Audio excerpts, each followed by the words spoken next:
Welcome to 2004 Podcast Odyssey. I'm Javon Gordon. I'm Bobby DeBoer.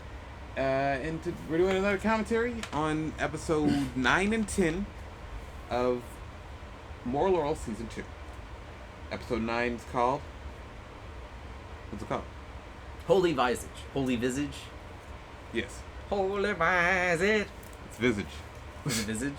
Okay. Visage. Visage? What's it say? How's it spelled? Visage. Yeah, it's Visage. Okay. And episode 10 is called? Be Fruitful and Multiply. Okay. I didn't read the titles, man. Yeah, I know. You wrote just them down. You were so good at that intro. I kind of just wanted to see if you could wing it. Yeah. Damn it. In episode 9, what happened? You did the noise. Oh, yeah. Episode 9, what does happen? Oh, yeah. Okay, so, Orel and his elementary school are at a Ripley's Believe It or Not, but for Moralton super Christian conservative bullshit. Believe It or Else. Yeah, Believe It or Else. I didn't know if there's like you know how Ripley's is Ripley's? I don't know if there was a name. I didn't catch that. Yeah. I think it was Ripley's. No. I don't know. Should we go back and check? I don't feel like it. Okay, It I'll doesn't put matter it. that much. I'll put it in the thing. Yeah. And they get a not factually incorrect, but in spirit incorrect historical lesson about the Crusades. Yeah. Yo, are they on a field trip for school? Yeah. Why are they on the public bus? Yeah, I don't know. So maybe they're just there. No, that was a field trip though. Oh, okay.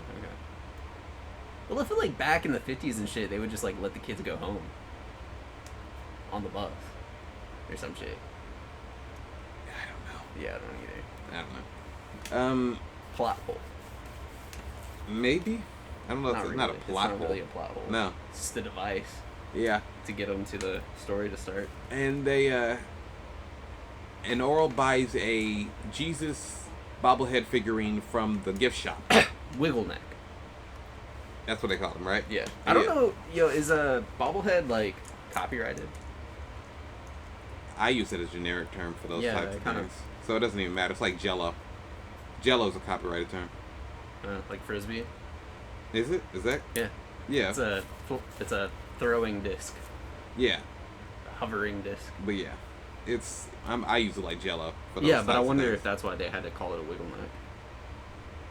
Maybe. Yeah, that's what I'm thinking. Yeah. Or they thought it was funny. Yeah. And they and he brings it onto the bus, the public bus, where he sits next to a Jewish doctor named Dr. Josenberg. Yeah. Who has a Star of David necklace around his neck. Well, okay, so the lesson that Orel gleans from the field trip, That people should have religious. or that they shouldn't be desecrated, Yeah. the religious symbols. Yeah. And he has a conversation with Dr. Josenberg. Yeah, about that because of the Star of David. Yeah. And he notices that what's it? Figurelli. Yeah, Figurelli. That Figurelli. One of his many jobs is driving the public bus, and he puts the wiggle neck figurine right in front of him. Yeah. Causing a crash. Yeah. Which throws the wiggle neck figurine all the way to the back of the bus, landing directly. Squarely in Josenberg's side. Yeah. Injuring him. Yeah. He then passes out, wakes up in the hospital in Moralton. Yeah. People have like candles and shit. Yeah, where they believe it's a holy image. Dr. Josenberg is a doctor. Yeah. Apparently a world-renowned surgeon, as he says. Yeah. Who actually, follows actual medical guidelines. Yeah. And real practice. Yeah. Not some hokey shit. That, what's his name? Potterswell, I think. I think you're Dr. right. Potterswell. I think you're right. And Nurse Bendy. Yeah. Follow. Yeah. Also, I love that.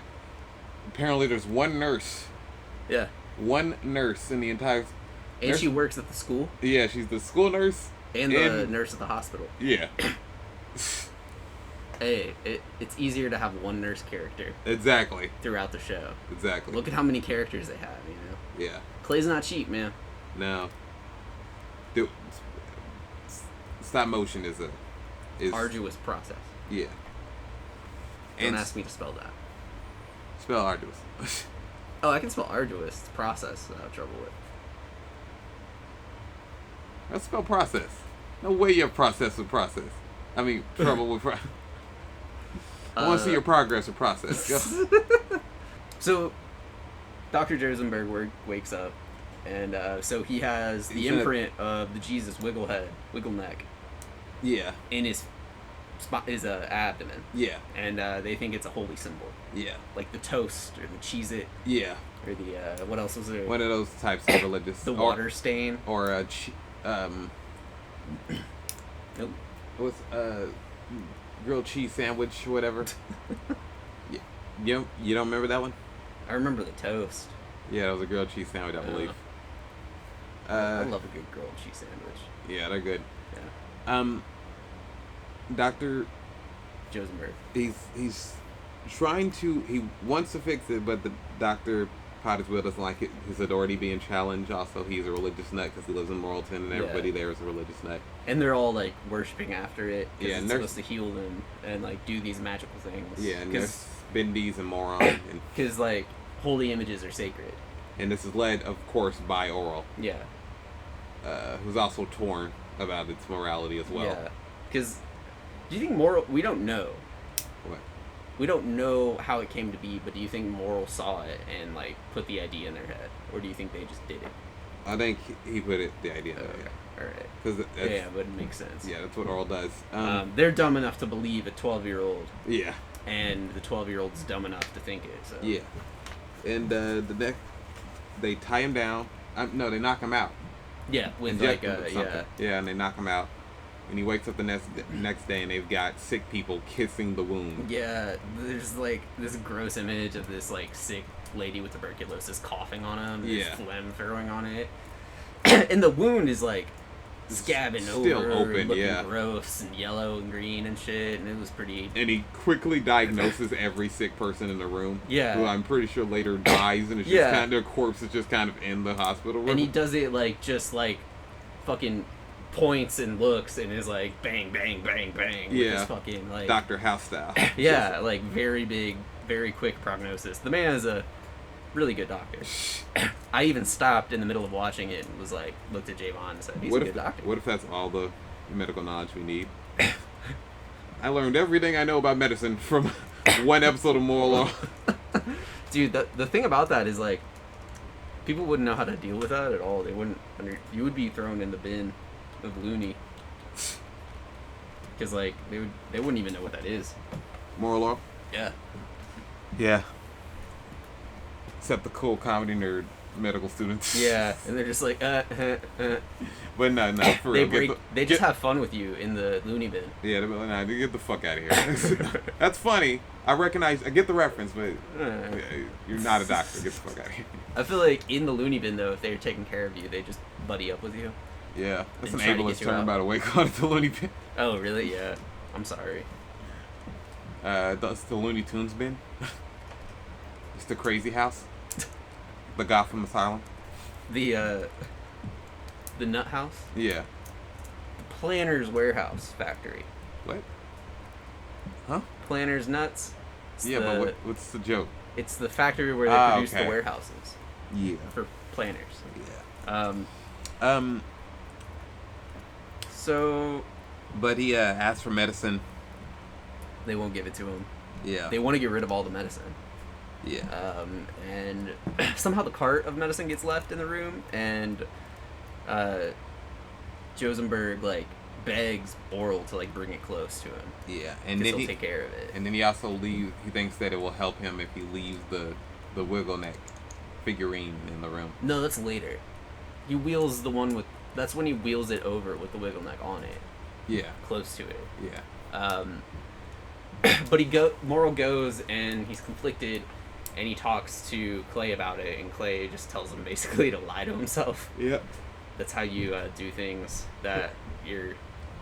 Typical Clay. Yeah. lesson. Yeah.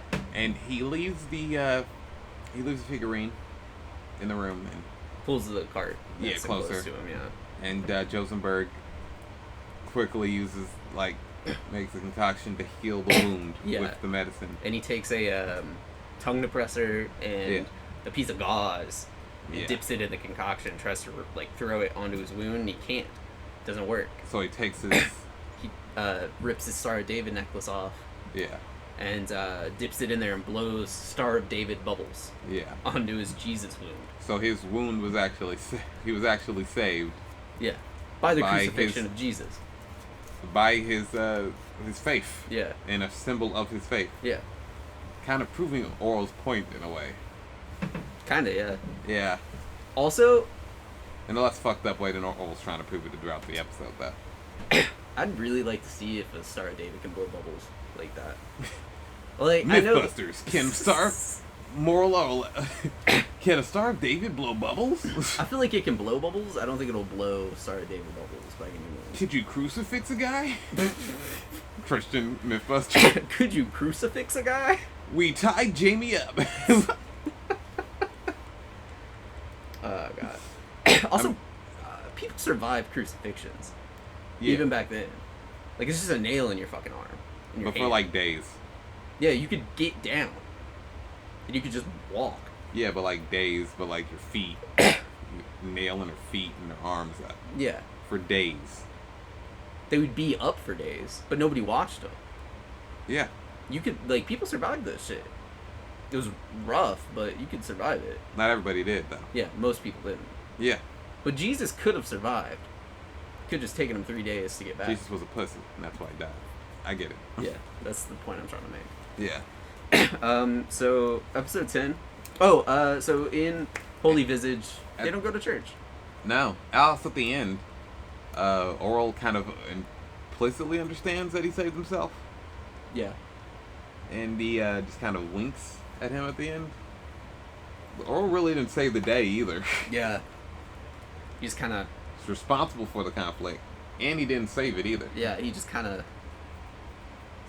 aided in the process. Yeah. Kind of moved the cart closer, I guess. Yeah. That's about as much help as he provided in the episode. That was a rough episode.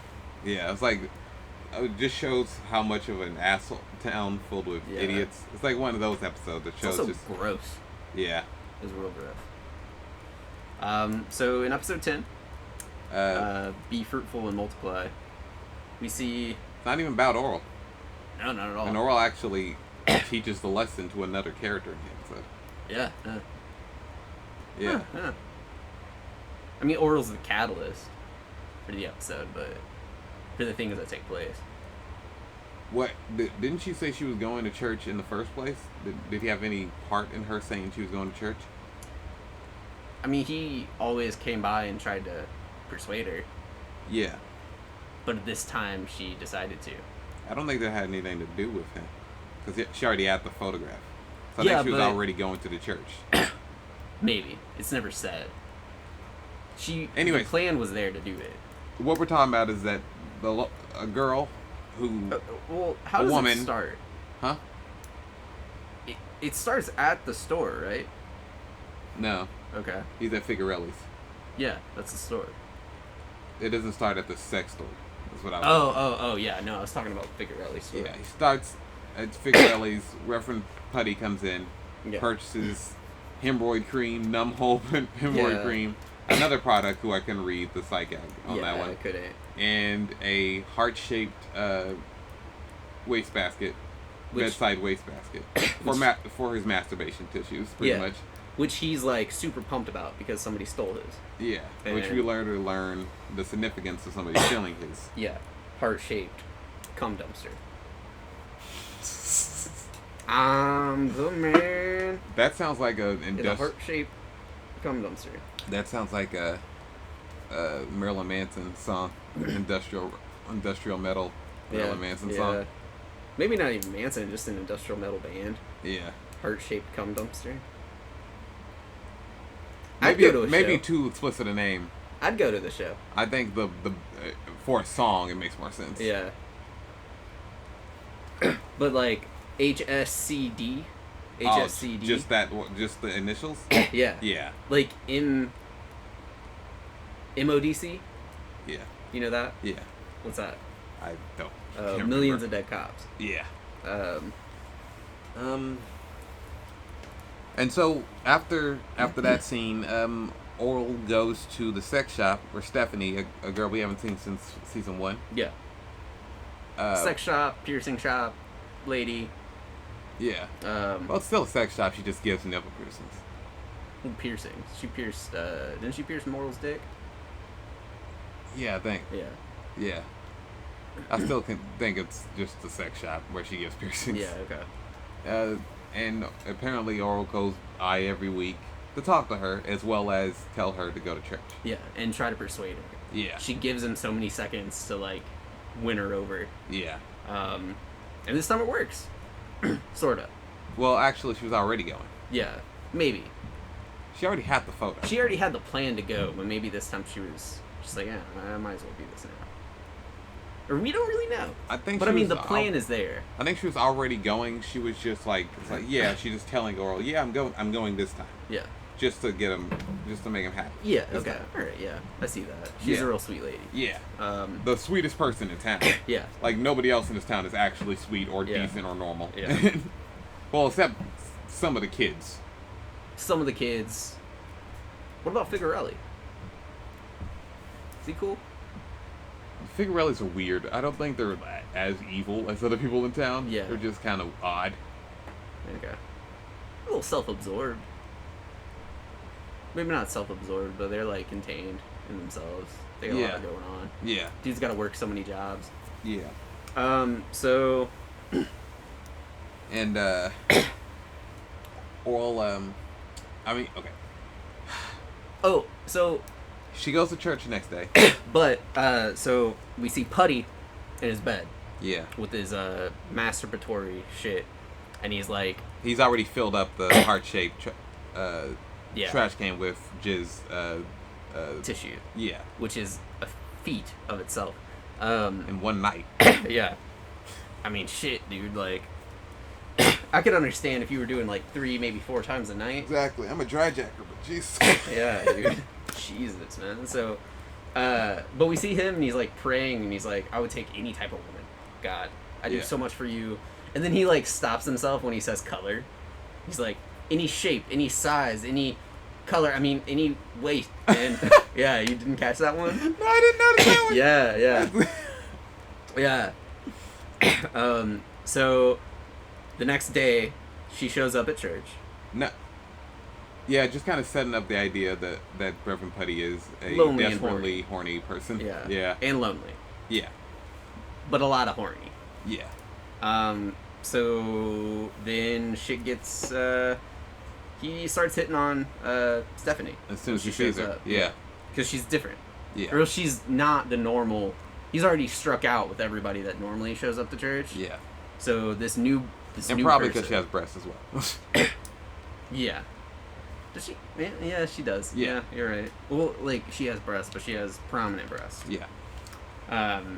And he gives a speech that's pretty much nothing but him justifying his extreme horniness. Yeah, just do it. And he's trying to. I think he's trying to convince Stephanie in the audience to sleep with him. Yeah. Because that's where the title "Be Fruitful and Multiply" is. Yeah. Comes from. He says like God wants you to do it right away. Get busy now. And he says goodbye to everybody just like trying to get him out of there, getting him out quick as possible, so he can flirt with Stephanie. Yeah.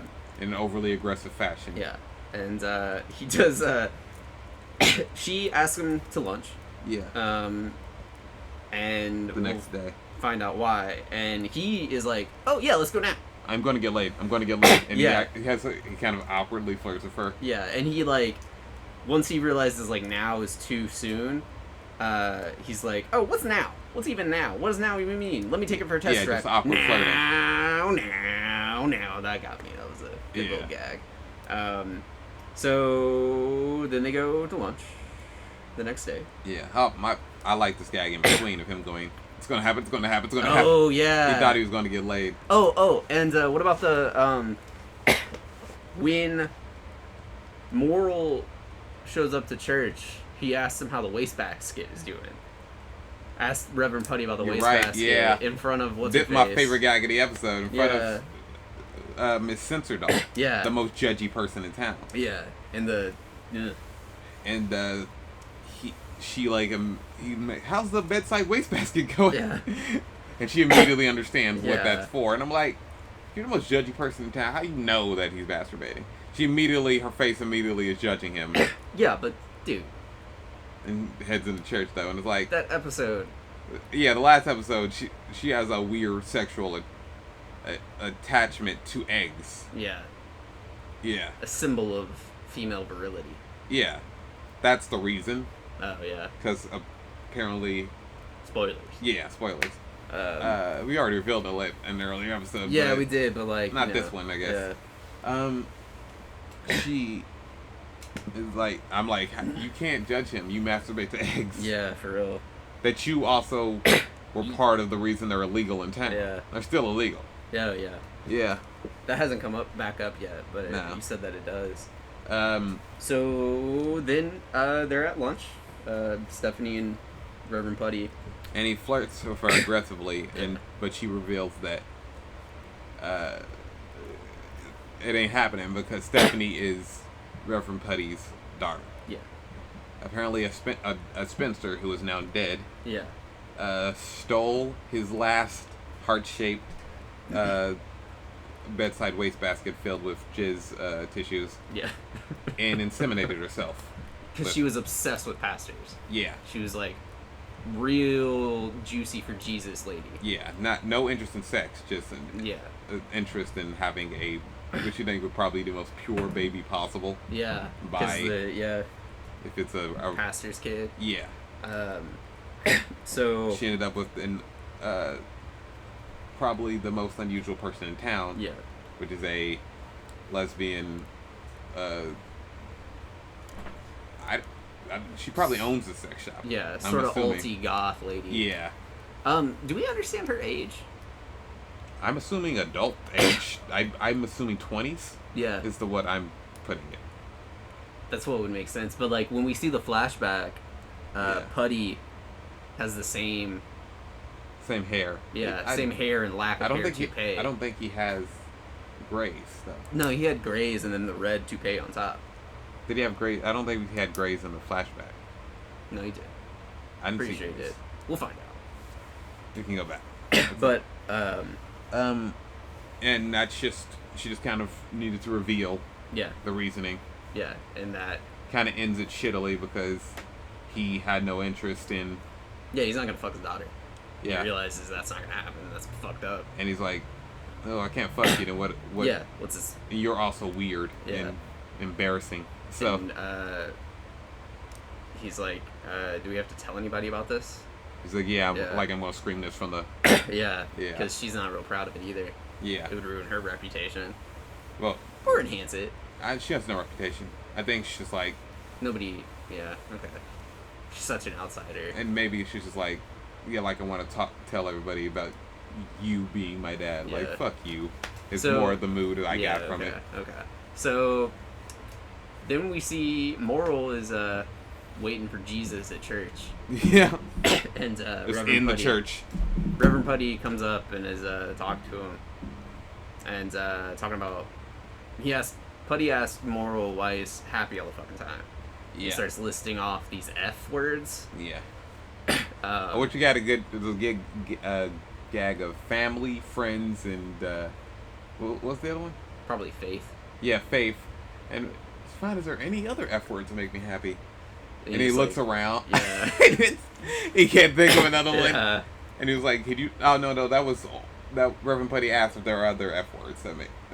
And he couldn't think of one. Yeah. He says, nope. Yeah.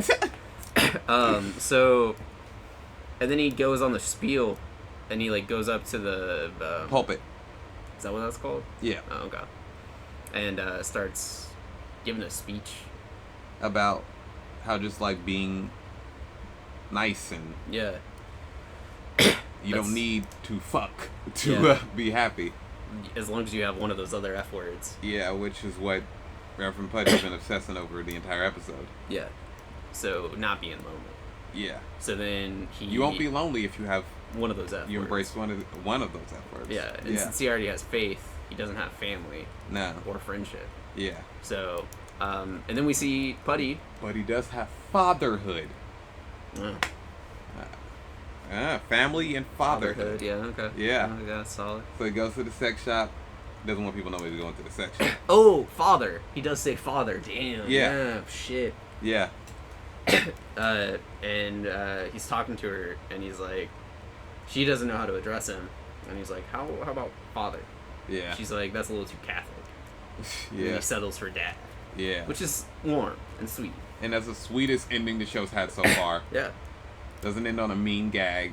Doesn't end on like a sight gag of Clay's pants falling down or anything like that. Does it just a or even the story, or even the Clay playing with his Jesus Clay figurines. It's basically just a recap of Lady stealing his trash can. And actually, no, it's just like images from the episode. With, With a song playing over it. Yeah. Yeah. About the sweetest the show has gotten so far. Also, I think she's like one of the most interesting characters. Yeah. She's becoming my favorite. There's a lot of interesting characters on this show. I wouldn't say she's the most interesting. She's interesting. She's interesting and she's the sweetest. The sweetest. Yeah. Which is part of what makes her interesting. Yes. Because she's like what the world hates. She's the outsider. But she's the nicest person. Yeah. So yeah. It's a good episode.